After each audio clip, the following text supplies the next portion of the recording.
Hello, hi. Welcome to Wonderslut. How I you am doing? with, do you want me to use your real name or You just could your just call handle? me Tigo, the Mind of Bizzel. That's it. Okay, the Mind of Bizil. That's Yeah, how you said it. Okay, I need to know all the things. So tell us however you want to introduce yourself. yeah, for sure. Well, my name is Tigo, the Mind of Bizzel. I'm somebody who has been studying spirituality since 2008. I've been a teacher of meditation and spirituality since about 2011. Um, yeah, I was a musician. Still do music, but just not full time anymore. I used to be signed to Universal. Um, I have some vegan restaurants. I have one of the first vegan drive-throughs in the U.S. called Romeo's Vegan Burgers.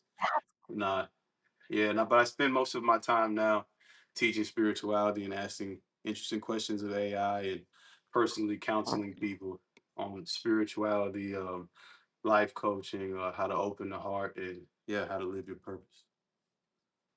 Okay, so where are you located? What part of the country? I'm in Charlotte, North Carolina. Okay, Hmm.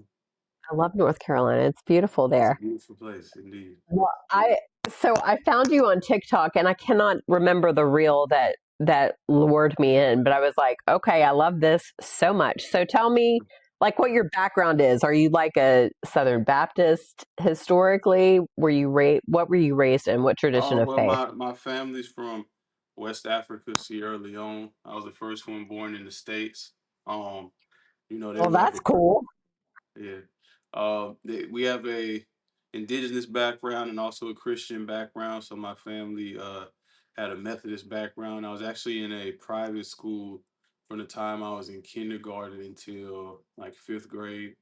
And so I had like religion class and had to go to church several times a week. By the time I was like 6 years old, though, I was an atheist because I saw all the many contradictions within what I was being taught. So I'd say that my life path just kind of set me up to be really informed on traditional religion. And then that opened up doors later on for me to have a good foundation to understand more spiritual truths, more universal spiritual truths, in my opinion.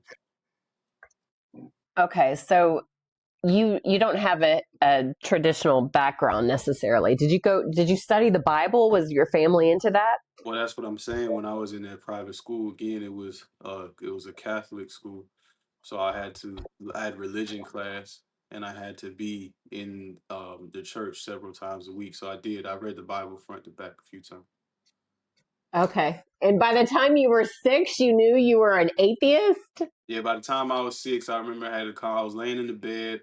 I was talking to whatever was listening, and I said, "Hey, God, I don't believe what they're teaching me about you. So I was like, if I have to go to hell as a result of that, so be it." And that was just the type of soul I have. I can't really betray myself. I can't do anything that I don't like to do. If I don't like to do something, it doesn't really matter who's the authoritarian. I won't do it. Um, and it's just me honoring myself. And I've always really been in that space. I just don't know how to betray myself. And it's been like that How since I was a child. how did your family react to that in you? Um, and they didn't really react negatively, to be honest with you. I think they just kind of honored my own sovereignty at that time. They were they had me in that Amazing. school. They had me in that school more so for the education than for the religious component. So Sure, sure. yeah. Um, so now do you have like a label that you call yourself? I like to refer to myself as a mystic. Okay. Yeah. Um, I love that there's like there everything is just like irrelevant. Labels, all the things, right? Yeah, for sure. You So, can look at it like that. um, so this is what you do full time, and have you traveled? Yeah, yeah. I was in China for a little bit. I studied with some monks in China, some lay Buddhists, about internal martial arts. I have a video on my YouTube page. They were able to do like some supernatural things, so I had that recorded. Use their energy to like move objects, etc. How to heal with the hands, things like that. So I studied with them.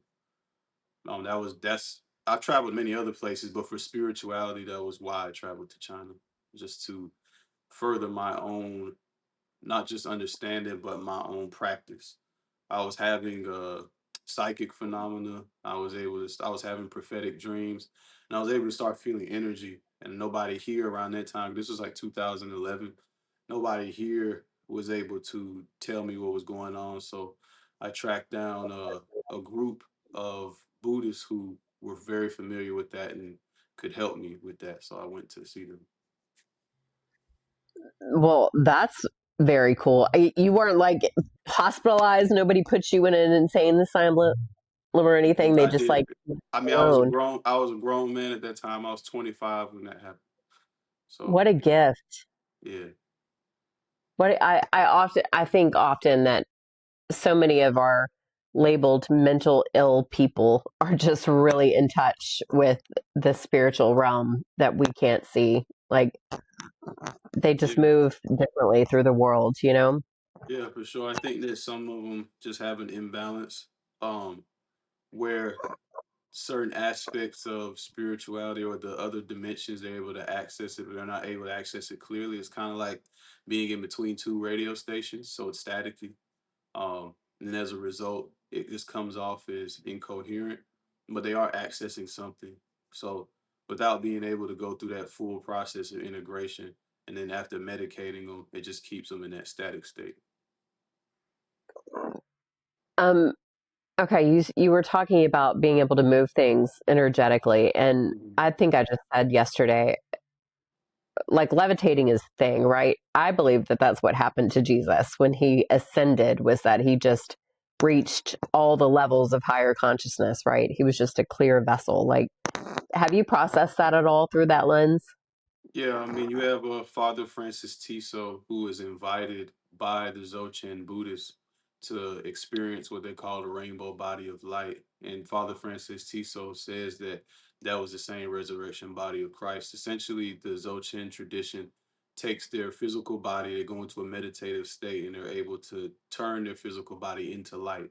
So they just move the atoms of their physical body at a very high rate of speed, which then has them appear as light, and then they're able to move from this dimension to the next. So it's something that Christ was just showing us is what all humans are going to evolve into. Same way the caterpillar evolves into the butterfly, the human evolves into what we would call like an angel. It's just an evolutionary process of moving from density to higher dimensions, but it goes onward and onward and onward. It's just a cycle. Yeah, for sure. Do you find that you have a hard time moving through the world knowing this information and it's like it sounds crazy to other people? Not as much anymore. I've been in this space for a long time. It's been almost 20 years. So, initially, yeah, but after you realize that there is no imperfection in the world, everything is happening as it should, and we come here to forget. And you understand that this is just a part of the process. We're here so that we can learn how to love what we think is unlovable. So we come here for the suffering, and we come here to understand that what somebody is and what we think that they should not be, if they should not be that, then they would not be that. But they are a teacher, and it's to understand the lesson of said teacher. Whether they're making us angry or frustrated, etc., it's just a lesson. So it's about our capacity of our heart to be able to expand and receive that, and that's where our evolution comes. So it is only difficult if you resist what is. But this time I try to look at everything as it is. So I'm tearing up because I'm like, oh my God, it's so nice to talk to someone that like fucking gets it. yeah, I'm not having to explain myself and they don't look at me like I'm a total lunatic. But sure. I feel like so much of this is just science based. It's not even about like intuition or, weird woo woo stuff. It's just like this is the science of evolution. This is where we're heading. Do you think we're going to see that in our lifetime? I know there's a lot of different people that predict different things, but Well, I mean, it just depends how you look at it. I mean, to an indigenous tribal person of 1,000 years ago, Kool-Aid would be magic, So it's just really about how we're looking at things. I mean, that's science very true. science has shown us that things are made up of atoms. So what we believe to be solid is not solid. It's just particles rotating. So the science is man's attempt to understand spirituality through the external reality. And as science Hmm. goes deeper and deeper and it gets smaller and smaller, it realizes that everything is just made up of something else. And they can't find the root of anything because everything just keeps unfolding into something else, something else, something else. So I mean, we're already seeing it. And as we have more conversations like this is just a reflection of the higher mind that we have. You know, humanity in its past, all were able to communicate telepathically, which we still do sometimes when you think about somebody that call your phone, etc. But at this time, we have what we call social media, which is just a reflection of that, which is allows us to communicate with people in other time zones and other countries instantaneously. So the technology will always be a reflection of what it is that we can access without the technology. You see what I'm saying? Hmm. So we are Yes. stepping more into that space. You know, we're already living in the future. You know, this Yeah. is like some I Jetsons agree with that. type thing. Oh, I love that so much. Mhm. Do you follow Joe Dispenza at all? Have you Yeah, read any of his work? I yeah. I really haven't read his appreciate books, but it. I've watched a lot of his series, so I'm familiar with Joe Dispenza. Like what do you think? This is another like thread of thought that I had this morning, and I was gonna just do a Chat GPT dive, but you're here, so Yeah, let's you're do Chat GPT. it. If you were like, did this reel this morning. Like, I believe that our limitations are self imposed. Like, we are capable of doing all manner of things just by controlling our brain. Like, we are Mhm. actually limitless. Indeed. And so, do you want to dig into that concept for me? Yeah, I do think that it's self-imposed and not self-imposed. It just depends on the perspective that you look at it from. It's kind of like when somebody says, you know, something is good or bad. It's just a perspective. There is really no such thing as good or bad. You know, Malcolm X, as just an example, he went to prison. And him going to prison, he was before going to prison, he was a thief and a criminal. He goes to prison, he finds the Quran, he finds Islam, and he becomes a more elevated individual. So is it good or bad that he went to prison? It just depends on who you ask. Right, So it's really about right. the lens in which you're looking at it from. So do I think that it's self-imposed? Think about it like this. From in my belief, we are souls, we are not physical vessels. So the soul comes here with an intention. It intends to be in the physical vessel to learn something, and it comes here to experience limitation. So this reality is a Mm, construct of all of us, our collective mind that mm, creates limitations that allows for us to have certain experiences, but we choose those limitations. We choose the vessel that we come in. Like there, you won't find a human who does not have a health ailment of some sort, whether it's a skin condition, eye problems, teeth problems, stomach problems, eczema. You'll always find that there's some issue because we are in a reality that is a distortion of the original oneness. So as a result of that, we're going to find all types of different limitation. But those limitations are really just our teachers. They're a way of us learning. It's kind of like going to the gym. You can look at the weight as a limitation, but after you continue to train with that weight, you'll be able to move to the next limitation. You see what I'm saying? And yes. continue to get stronger and stronger. So just a perspective.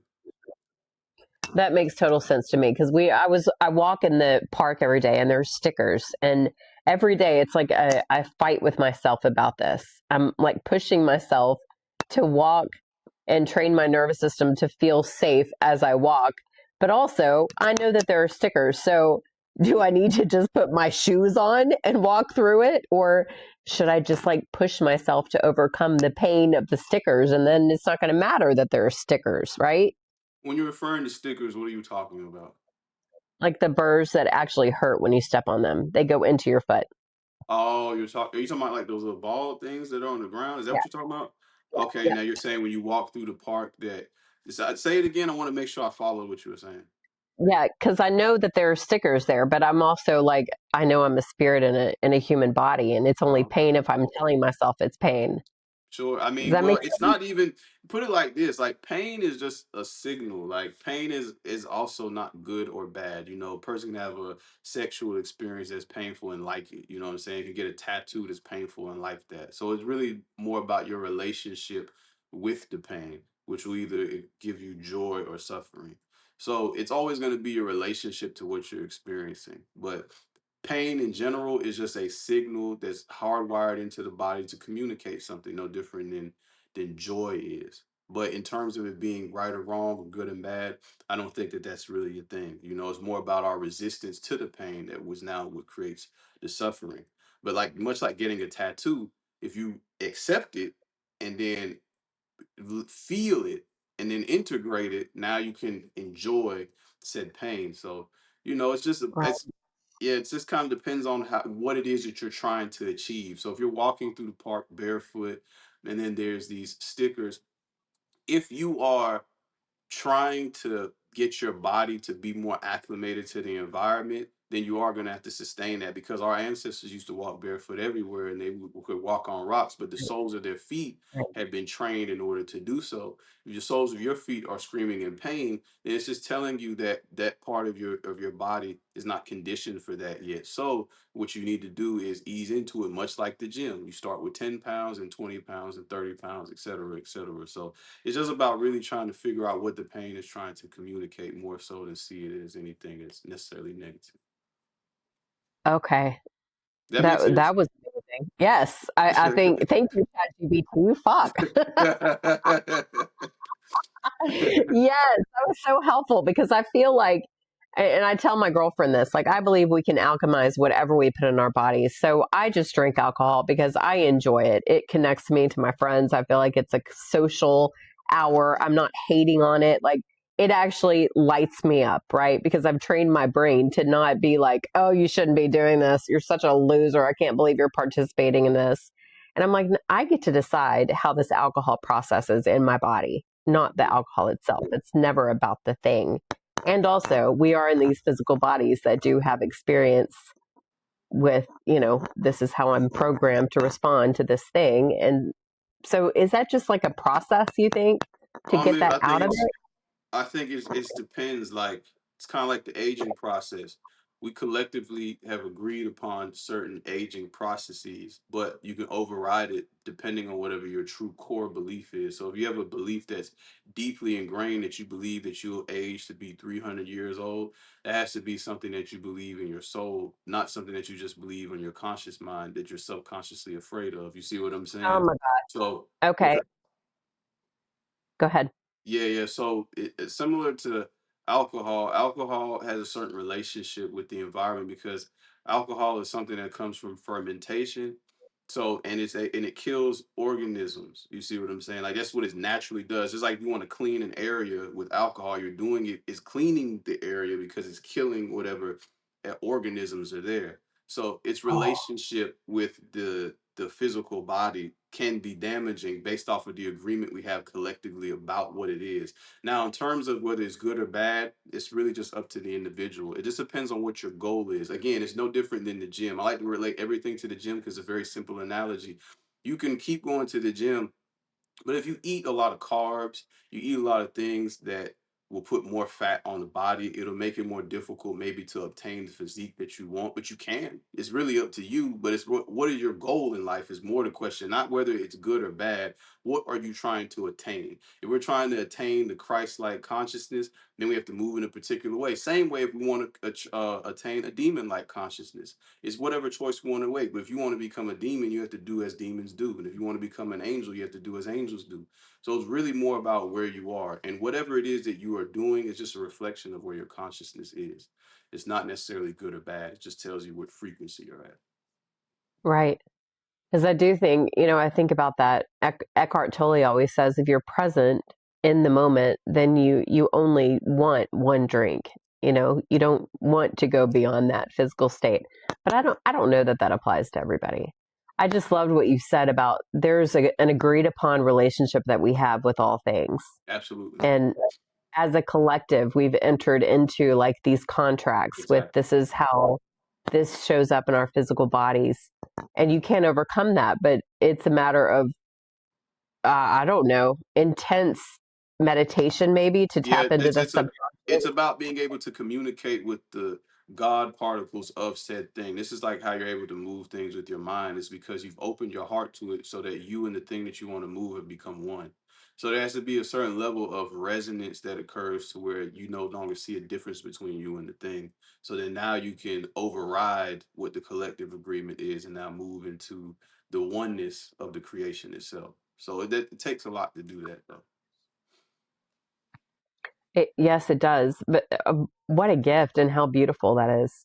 Just like, I can't stop tearing up. Is my Beautiful mascara thing. running? Yeah, it's a beautiful thing. It's a beautiful It thing. is so beautiful. Oh my gosh. Absolutely. And I think that the whole, like, I believe that universal love or unconditional love is like the fuel that runs the whole thing. For whatever reason, Hmm. that's the highest frequency, right? Yeah. Because we were created to live in that frequency. And Hmm. so every time you wrap something in love, you elevate your consciousness to something different. Sure. Do you have, I like to call love just the unifying force of the universe. And try and take the romantic aspect out of it, because most of us are more familiar with the romantic feel good idea of it and don't look at it more as it's the glue that holds the creation together. It is the magnetic force of the creation, and it manifests itself as the masculine, which is light, and the feminine, which is the feeling of love. You see what I'm saying? So, yeah, yes, so it makes everything is made up of it. We just have been able to come into this dimension and play a game of separation, to where it's like we are not mm, it, but it's just a game, mm-hmm, so we get mm-hmm, to experience what it would be like to not be unified, which is an experience of separation. But we're not really separate. If we look under a microscope and we look at the air, we'll see the air is made up of atoms, and you'll see the table is made up of atoms, and you see the person in front of you is made up of atoms, and they'll see you are made up of atoms. So you're really all touching, and you're really all the same thing. So it's really just an illusion that we're playing in. yeah. I had this thought last night. I was like, if we've been everybody and we are everybody simultaneously, Mm-hmm. then you're right. Separation is an illusion. There is Illusion. no separation between us. Illusion. So that means you just move through the world so differently because you don't see, because you know what happens to one happens to you, Mm-hmm. where you've experienced that exact scenario before. You've been the oppressor, you've been the Mm-hmm. victim, you've been Mm-hmm. all the different colors of the rainbow in different Mm-hmm. parts of the world. It's Exactly. so beautiful. It is. It is a beautiful thing. And it's just like, it's why, the Christian text does a very good job, especially in the New Testament, with the teachings of Christ, to highlight things like, if you point your finger at somebody else, it's for pointing back at you, essentially, to judge not, to forgive and forgive again. He who's without sin cast the first stone, et cetera, et cetera. And it's just really highlighting the fact that we are the world, literally. Like, whoever is in front of you, if you cannot open up your heart to them, then the Father cannot open up his heart to you. And what it really means, though, is you yourself, because you are your own judge. You are the person that determines where you get to experience life in this cosmos. And if you're not able to see how this thing or this person in front of you is unconditionally loved by God, it shows your own limitations in love at the time. Because if the entire creation is made up of God, and the entire creation is made up of love, then it means that God loves the entire creation unconditionally, even what we call demonic. But these are just souls that have reached ignorance, which is why Christ said, "Forgive them, Father, for they know not what they do." These are souls who are Mm-hmm. believe themselves to be in separation. So in the same way, Mm-hmm. we would not beat up on a 3-year-old child for being ignorant. We think that a grown adult, 50, 60 years old, should not be ignorant, when really they're just like the 3-year-old child, they're just in a much older body.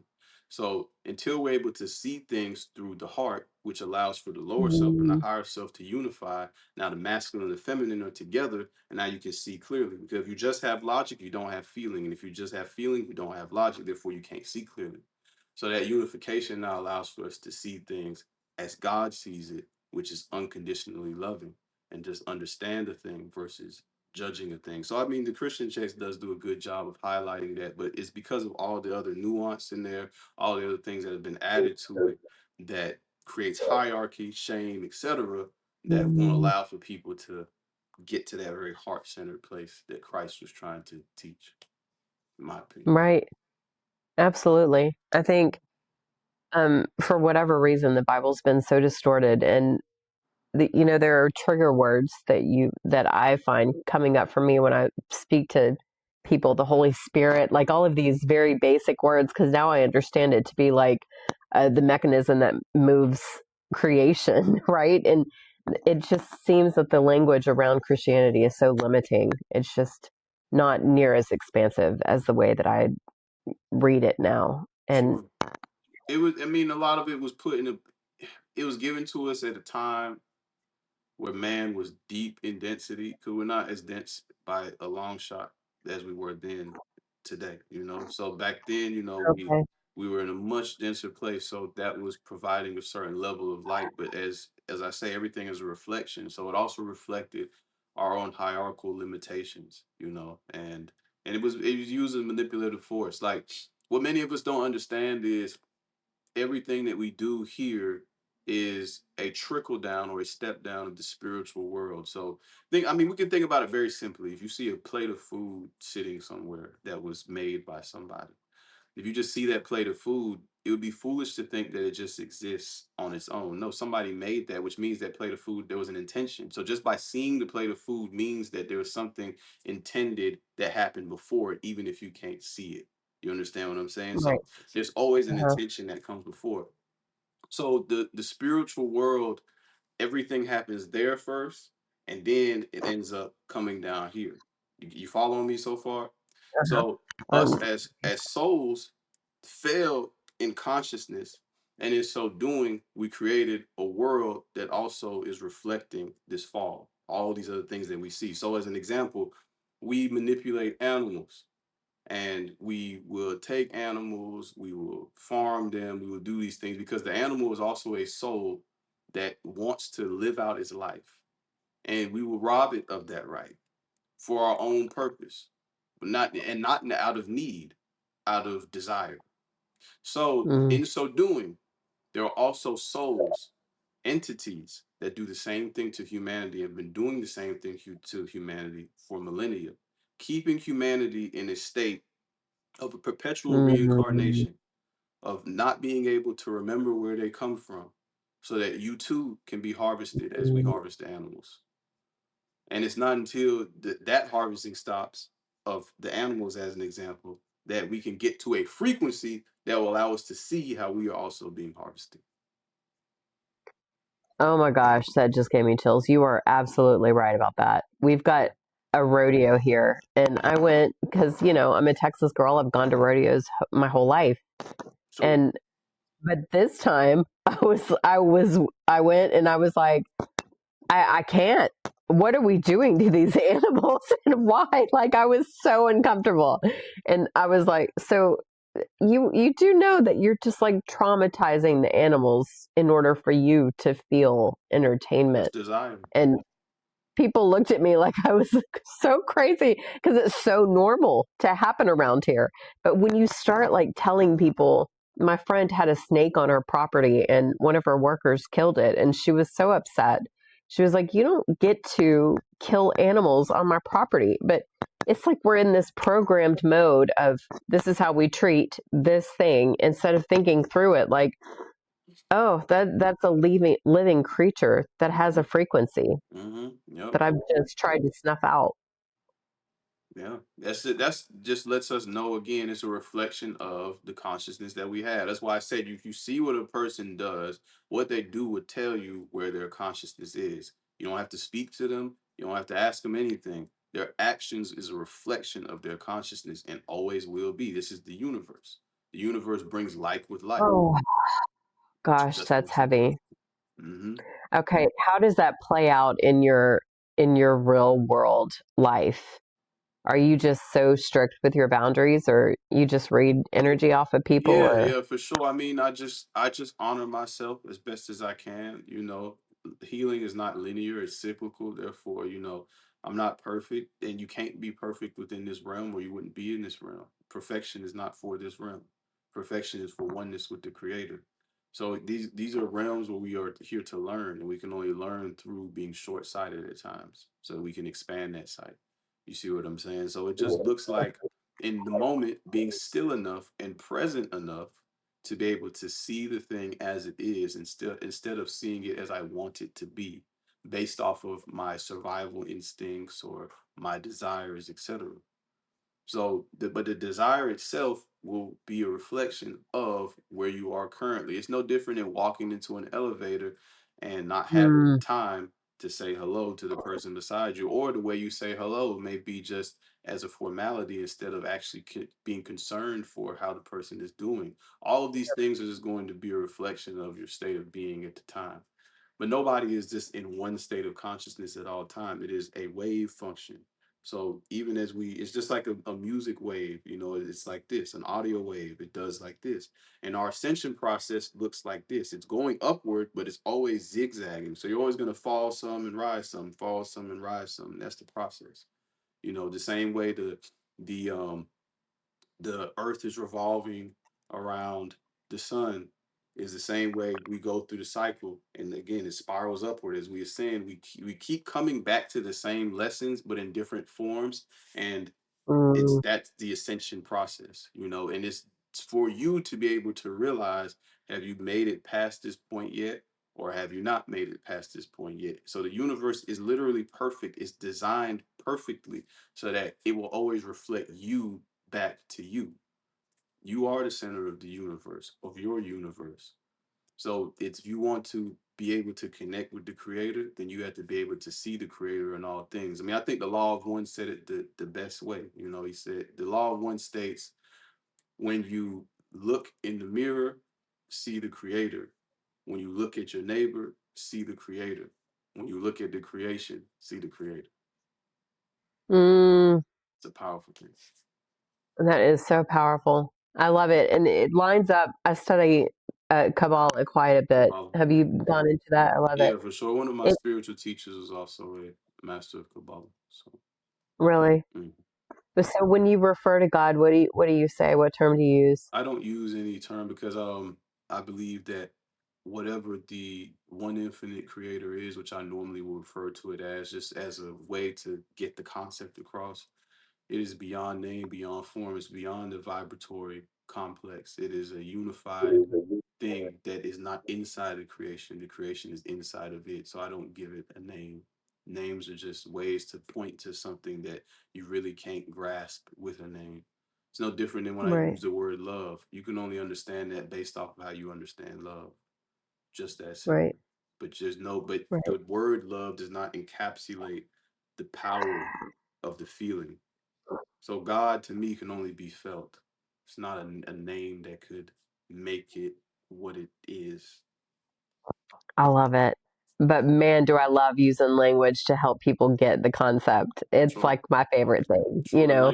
Language is a tool, and there's so many different ones. And we have ancient languages on this planet that have more of that original frequency in my opinion, Sanskrit, Hebrew. Those are two things that I saw I was on a mushroom trip when I saw that on my own soul and many souls, that there are these etchings, there are these sigils that sit on our souls that allows you to know the missions that you've taken, etc. But they look like that. They remind me of the Sanskrit and Hebrew. They look like fire letters. So you can tell like there are certain things here that um they don't originate from this particular plane of existence. But even those letters, those forms are tools that are used within the creation. You see what I'm saying? But God to Yeah, me is outside of the creation. of course. Of So course. yeah. Because I do think that words aren't always necessary. In fact, we speak over our how we're feeling in the moment Mm-hmm. when we should just sit and feel. You know, Exactly. Exactly. um, I'm watching. So I am fascinated with the dark side of humanity, Sure. and so serial killers, any kind of like shows about their psyche, I'm so fascinated by it because I don't. It doesn't frighten me because I know we all have like really the same potential within us, right? We're all connected. For sure. So he said, Alfred, the whole show is fascinating. It's about Ed Gein, and Alfred Hitchcock is like doing the movie Psycho, which was based on Ed Gein. It's on And there net was on Netflix, right? Monster. uh-huh, Yeah. Mm-hmm. I'm listening. it's done really well. It's the first episode was kind of difficult to watch, but Alfred Hitchcock says in there at one point, this was just a boy who had a sexual dysfunction that was not allowed to express itself. And so he then became the monster that he is Mm-hmm. because of like hiding. And I think that shadow work is about shedding light on all the parts of ourselves that have been fractured by our belief that we're separate from the divine, Absolutely. right? Mm-hmm. And that I just loved it so much. I was like, what a beautiful line in this, what is this seemingly dark show, but Yep. um, that I'm like authenticity. If you do not like be authentic in this lifetime, in my opinion, it will just make you sick. Our bodies are Agreed. screaming from the level of pretense that we have to wear every day. Like we are not lined up internally and externally. Agreed. And so, what are your thoughts about that? About the authenticity part. Uh huh. Yeah, I mean, I totally agree. I think that anytime we're not authentic, we are subconsciously saying like something is wrong with ourselves. We're Yes. seeking validation. We're in a state of separation, because when we are authentic, you're not concerned about how you're perceived. You're just functioning as you are. It's like the sun. Right. I think the purpose of coming here is to become like the sun. I believe that like planets themselves want to evolve into stars like the sun, and we ourselves want to evolve into light beings like Christ. So everything is trying to reach light in order to shine. So being authentic allows for you to be the sun that you are, and it looks like your heart opening, which feels like a sun rising in your chest. So that's when you're in that authentic state to where your purpose is just to shine. Your concern is not how people feel about your shining. Um, yeah, and so I think the authenticity, absolutely. If you're not being authentic, you're suppressing what you are, and suppression will lead to war. That's all war is. It is it's this. It's two things that will not open their hands. This won't work. This one won't receive this one. And to be authentic within the self is to receive the self. But if you suppress, you're pushing something away. But the very nature of pushing means that you're connected to what you're pushing. So it creates this war. Mm. Mm. Golly, that's amazing. Mm-hmm. I love that. And I love what you said also about pain. Pain is a resistance to the process. Well, suffering. And that, Suffering would be yeah. the resistance to yeah, for sure, for sure. Yeah. Oh, that makes total sense. Yeah, the Buddha said Yeah, it the I was, best. The Buddha has said it is your resistance to what is that causes your suffering. So essentially, the sky is blue, you want it to be red, so you suffer. You just don't see things as it is. So we have to learn to see things as it is and understand that it exists as it is. And if we don't want it to be that way, that's why we suffer. But you can't control anything outside of yourself. So understand that it's you that can change you, but you can't change the world. The world is as it should be. Unfortunately, this is the same battle between the masculine and the feminine. Men would like to keep women as an example in the summertime season all the time. Want her joyful, want her happy, want her sexual, all these things, but struggle to deal with her in the fall and the winter. So we don't make mm, room for the whole aspect and totality of the feminine, which is a seasonal creature. You see what I'm saying? So it's a very yeah. similar idea of wanting things to just fit where we currently are instead of looking at a thing and understanding that all of the trauma we see here is also seasonal. It's a reflection of just where we are currently. So, in the same way, if you want your woman to open up to you, you need to make room for all parts of her. It's the same way within the creation. You must make room for all parts of the creation. Oh, I love that so much. Yeah, I mean, we've been systematically like cut off from the weather. We hide from what's happening in Yep, outside. We have climate controlled houses, and we stay inside all the time. for sure. We drive with our windows up and the temperature controlled, and we're not exposing ourselves to the element when we're meant to be exposed to the elements, right? Exactly. Yeah. It's so fascinating to me. I'm like, it's okay to be cold. And also, when are you going to just embrace being a happy person? Like, does everything have to be right for that to line up? I mean, Yeah. I mean, I had done a live on this recently.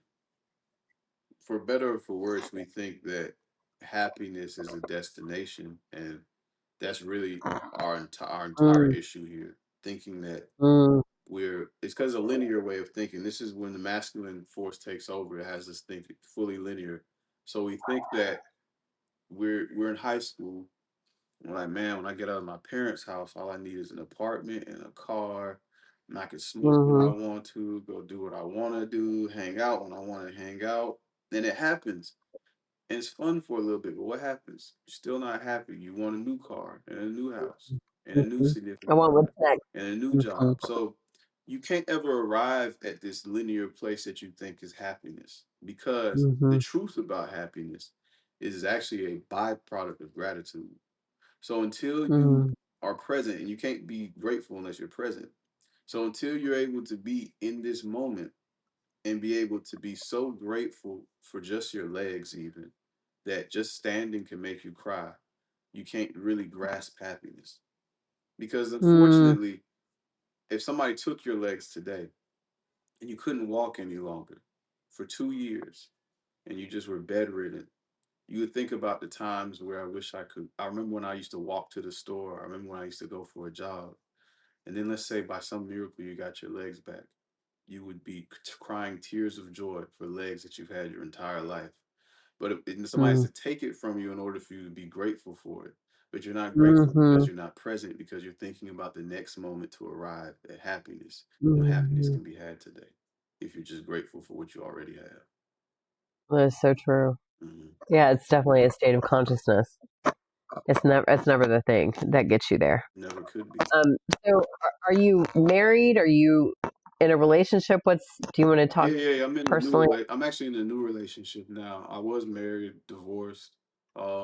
Yeah, now I've just found myself in a new relationship. It's nice. And do you have kids? No children.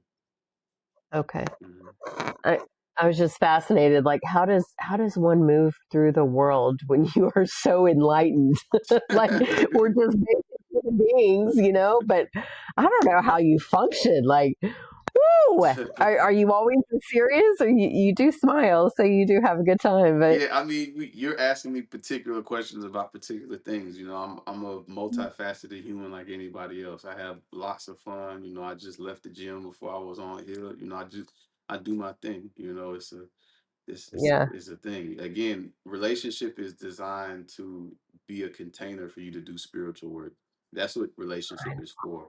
All relationship, whether it's between mother and child, father and child, all brother and sister, and the hmm, intimate romantic relationship, is just a container to be able to get to those triggers that your friends couldn't get to, that your parents couldn't get to. So that, yeah, it's so true. and then now That you can is do the that is work. true.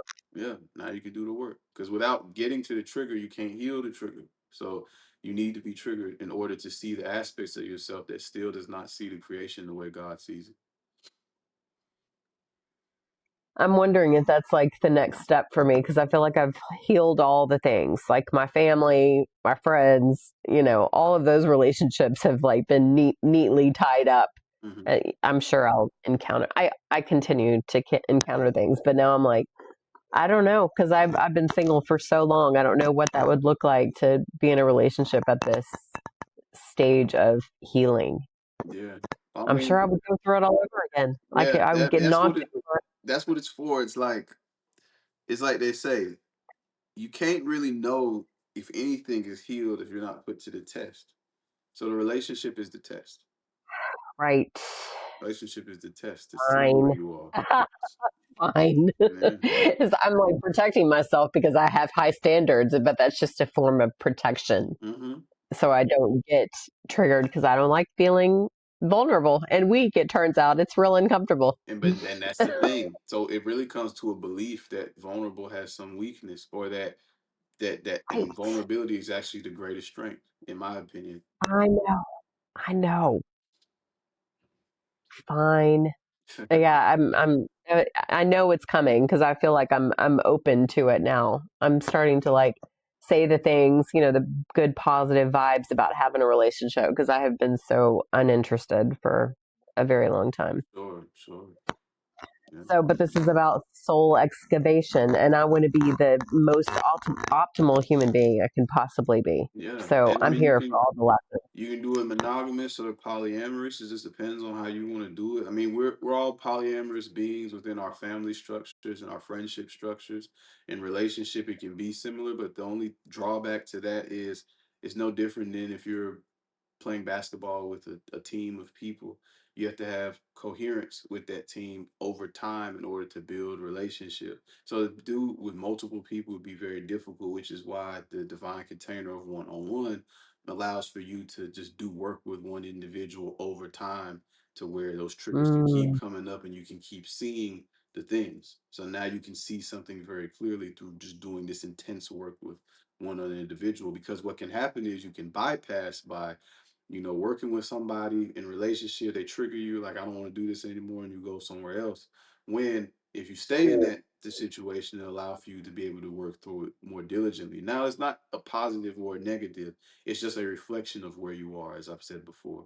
So if you can't open your heart to a thing, it's a reflection of there being some level of misalignment. So it's now about, what do you want to do about this misalignment?